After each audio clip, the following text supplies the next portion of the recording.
আসন্ন জাতীয় নির্বাচনে বগুড়ার ৭ আসনে বিএনপি চেয়ারপারসন বেগম খালেদা জিয়ার পক্ষে ধানের শীষে ভোট চাইতে শাহজাহানপুরের মারিয়া গ্রামে গণসংযোগ করেছেন উপজেলা বিএনপির সাবেক আহ্বায়ক আবুল বাশার। স্থানীয় নেতাকর্মীদের নিয়ে তিনি বাড়ি বাড়ি গিয়ে লিফলেট বিতরণ করেন। গণসংযোগে নারী, যুব ও ছাত্র সংগঠনের নেতাদের সক্রিয় উপস্থিতি ছিল চোখে পড়ার মতো। জনসাড়া পেয়ে তিনি মনে করছেন এই আসনে ধানের শীষের বিপুল ভোটে বিজয় নিশ্চিত। বিস্তারিত থাকছে ডেস্ক রিপোর্টে। বগুড়া ৭ আসনে ত্রয়োদশ জাতীয় সংসদ নির্বাচনকে সামনে রেখে বিএনপি চেয়ারপারসন বেগম খালেদা জিয়ার পক্ষে গণসংযোগে নেমেছেন উপজেলা বিএনপির সাবেক আহ্বায়ক ও সাবেক উপজেলা চেয়ারম্যান মোহাম্মদ আবুল বাশার। শাহজাহানপুর উপজেলার মারিয়া গ্রামে তিনি বাড়ি বাড়ি গিয়ে ধানের শীষ প্রতীকের পক্ষে ভোট চান এবং লিফলেট বিতরণ করেন। তার সঙ্গে ছিলেন বগুড়া জেলা মহিলা দলের সাবেক সাধারণ সম্পাদক ভিপি নিহার সুলতানা তিথি এবং শাহজাহানপুর উপজেলা বিএনপির বিভিন্ন পর্যায়ের নেতারা। স্থানীয় নেতারা জানান, লিফলেট বিতরণকালে সাধারণ মানুষ ব্যাপক উৎসাহ দেখায় এবং খালেদা জিয়ার প্রতি তাদের আস্থার কথা ব্যক্ত করেন বলে তাদের ধারণা।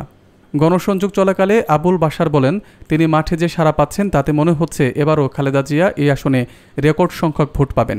তিনি উল্লেখ করেন যে বিগত নির্বাচনে খালেদা জিয়া এই আসনে বিপুল ভোটে বিজয়ী হয়েছিলেন এবং এবারও ভোটের ব্যবধান আরও বাড়তে পারে বলে তার ধারণা। তিনি আরও বলেন, ধানের শীষের বিজয় মানে গণতন্ত্রের বিজয় এবং জনগণের অধিকার পুনরুদ্ধারে সবাইকে একসঙ্গে থাকতে হবে। এই আসনে ধানের শীষের জয় নিশ্চিত করতে ধারাবাহিকভাবে গণসংযোগ ও লিফলেট বিতরণ অব্যাহত রাখার ঘোষণা দেন। শাহজাহানপুর উপজেলার দাঁড়ে দাঁড়ে যাচ্ছি, ভোট ভিক্ষা করতেছি বেগম খালেদা জিয়ার পক্ষে।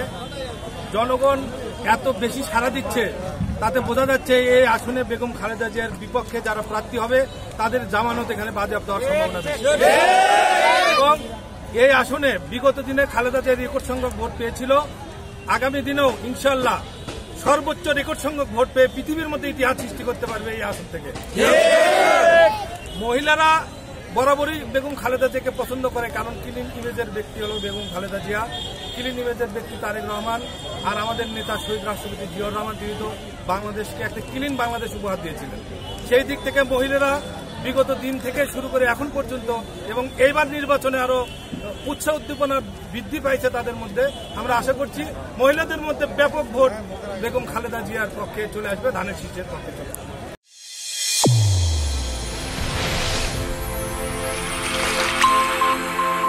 চ্যানেল A1 হৃদয়ের স্পন্দন।